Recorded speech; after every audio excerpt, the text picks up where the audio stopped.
Hello అందరికీ నమస్కారం అండి. Welcome back to NS channel. నేను పాత మల్లన్న గుట్టకు వచ్చానండి. ముగ్నూరులో, పాత ముగ్నూరులో ఉంటుందన్నమాట మల్లన్న గుట్ట. చాలా ఏళ్ళ నాటి చరిత్ర కలిగిన స్వామి అండి. 400 ఏళ్ళ సంవత్సరాల నాటి చరిత్ర కలిగిన స్వామి అండి. కాకపోతే ఎక్కువ ప్రచారంలో లేదనమాట. ఇప్పుడిప్పుడు ప్రచారంలో ఉంటుందన్నమాట. ఒకప్పుడు గుట్ట మాత్రమే ఉండేది, ఇప్పుడు చాలా డెవలప్ అయ్యిందండి. మెట్లు కూడా అప్పుడు సౌలంగా లేకపోయేవి, ఇప్పుడు చాలా డెవలప్మెంట్ అయ్యిందండి. స్వామి గురించి తెలుసుకుందాం.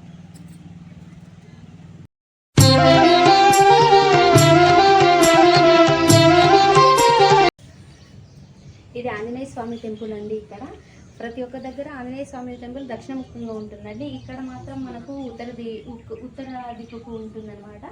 ఇక్కడ ఈయన క్షేత్రపాలకుడు అనమాట.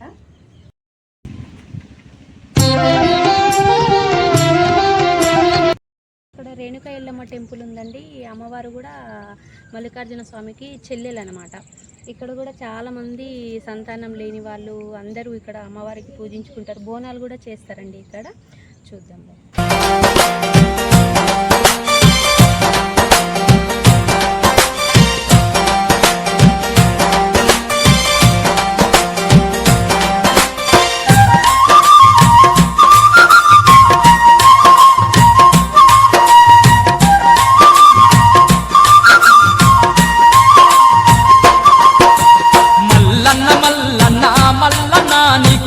కోటి దండాలే మల్లన్న మల్లన్న మల్లన్న మల్లన్న నీకు కోటి కోటి దండాలే మల్లన్న శ్రీశైలకు కోటి కోటి దండాలే మల్లన్న శ్రీశైల శిఖరాన మల్లన్న నీవు సిరిగల్ల దేవుడావే మల్లన్న శ్రీశైల శిఖరాన మల్లన్న నీవు సిరిగల్ల దేవుడావే మల్లన్న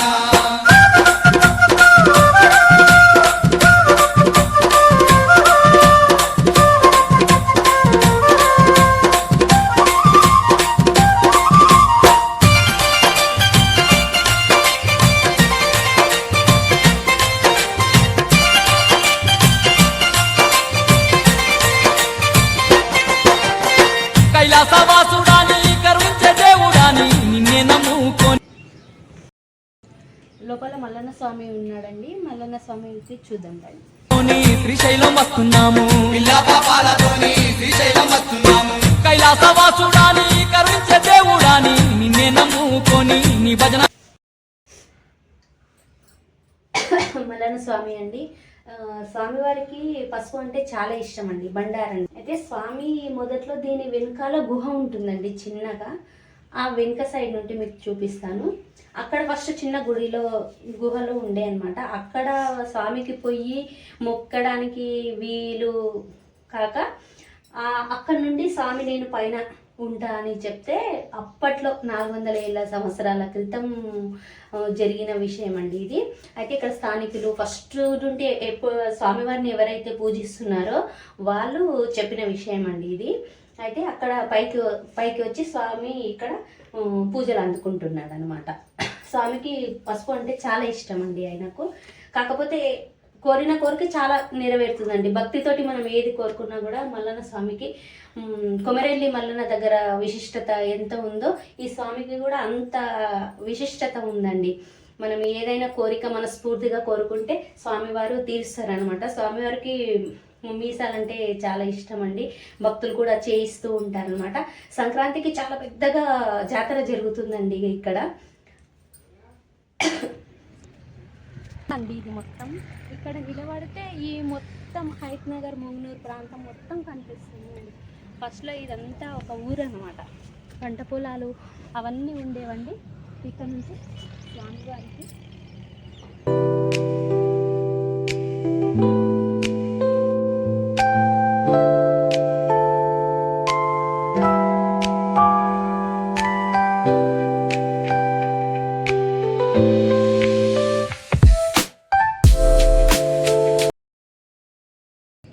సంతాన గుండం అని అప్పట్లో పిలిచేవారంటండి. చాలా సంవత్సరాల క్రితము సంతానం కాని వాళ్ళు ఇక్కడ వచ్చి ఈ గుండంలో స్నానం చేస్తే వాళ్ళకు సంతానం కలిగేది అని ప్రసిద్ధి అన్నమాట.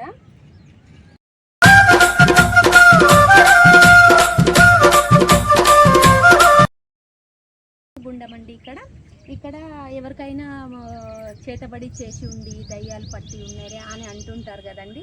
వాళ్ళు ఇక్కడ వచ్చి ఈ గుండంలో స్నానం చేసి స్వామివారి దగ్గర ఒక నిద్ర చేసి పోయేవాళ్ళంటండి. అలా నయమయ్యేది. ఇక్కడ త్రిశూలం అన్నమాట. ఇక్కడ చిన్నగా స్వామివారికి లోపలికి పోయే గుహ ఉంది అని చెప్పినాం కదండి. ఆ గుహ లోపల నుండి ఒకరికి పోయే మాత్రమే ఉండేదంటండి. ఆ చిన్న పిల్లవాడు పోయి ఉండేది, చీకటి ఉండేదంట. అందువలన స్వామివారికి అటు నుంచి ఒక దారి అనేది ఏర్పాటు చేశారండి. ఇక్కడ నీ భజన చేసుకుంటూ నల్లమా నడువుల్లో నడుచుకుంటా మేము పిల్ల పాపాల. ప్రకృతి రమణీయమైన వాతావరణంలో స్వామి కొలువై ఉన్నాడండి. కొండల మధ్యన ప్రశాంతంగా ఉన్నాడండి. నేనైతే స్వామిని దర్శించుకున్నాను. మీరు కూడా వచ్చి స్వామిని దర్శించుకోవాలని, మీ కోరికలు కూడా తీరాలని నా మనస్ఫూర్తిగా కోరుకుంటున్నానండి. నా ఛానల్ని లైక్ చేయండి, షేర్ చేయండి, సబ్స్క్రైబ్ చేసుకోండి, కామెంట్ చేయండి. నమస్తే.